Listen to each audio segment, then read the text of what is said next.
take a few minutes to take a look at a cartridge respirator and how you would go about test fitting it in order to use it in a safe pesticide application.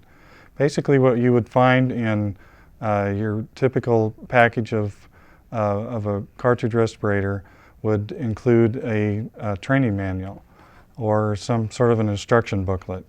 Now this instruction booklet really is what you need to walk you through all aspects of your maintenance of your respirator, how to test fit it, replacement cartridges, and so on. So it's a really important piece. You don't want to just toss that aside. So definitely refer to that instruction booklet. Aside from the instruction booklet, you'll have your respirator face plate as well as the two cartridges typically already attached. And that, of course, is the important piece. It's what you'll fit to your face and strap on. Now, in addition to the cartridges that are attached to the faceplate, you will typically have something that will allow you to use dusts as well. And that would include a cover that would go over the top of the respirator cartridges, and then a little thin filter that would fit inside of that and that would go over the top of your cartridge. Okay, so then that's typically what you will find in the container that you have when you purchase the respirator. I'd like to go ahead and actually show the proper way to fit a respirator. So this particular model has what I always refer to as a halo, which is a kind of a plastic piece that is attached to the top straps. And that halo fits right on top of your head, usually kind of towards the back. So you hold the cartridge to your face, fit that to your head, and then the two lower straps then attach around your neck. So go ahead and attach those. But the trick is to make sure the straps are tight enough and that you are fitting well enough so that you don't have any leakage during the application.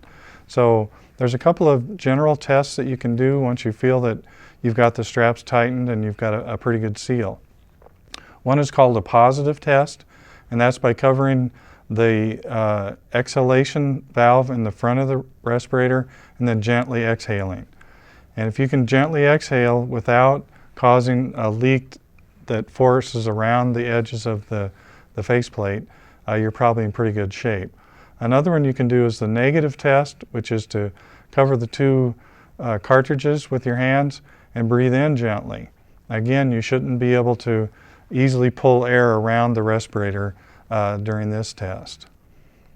Then probably the final thing that you can do is if you have a ampule available, you can test that by breaking the ampule. In this case, we've got a little, it smells like concentrated bananas if you break it. And you go ahead and break that ampule and then wave it in the area where your respirator is to see if you can actually detect that odor. And while you're doing that, it's usually a good idea to kind of bend your head side to side and up and down as you would in a normal work situation as you're doing this test. If any time during that test you're able to detect the odor, then you need to do additional adjusting. Okay, you can probably go ahead and take that off. I want to talk a little bit about maintenance of the respirator. Basically, this particular model of respirator has the cartridges that just break out of the faceplate, and they don't thread, they just literally bend out. Okay, so that cartridge there has a defined lifetime, and you'll have to refer to your manufacturer specifications to see what that is. But the particular cartridge is an organic cartridge. It'll absorb organic odors, including pesticides and paint.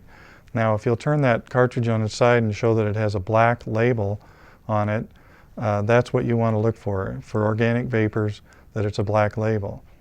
Now, what causes a cartridge to get spent or to be used up is that it absorbs enough organic odors that it actually becomes ineffective at at preventing those pesticides from coming inside the respirator. So what you want to do is protect that cartridge.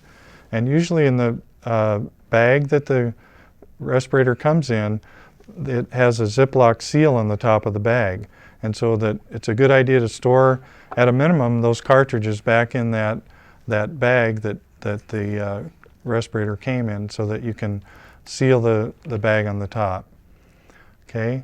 Another thing that you want to keep in mind is that the faceplate itself should be washed after each use. So in this case, those two cartridges break away real easily, and then what you're left with is just a rubber or plastic faceplate that you can literally put into soap and water and a gentle detergent like a dish soap or something like that, and wash that entire surface so that it's not contaminated with any pesticide residues.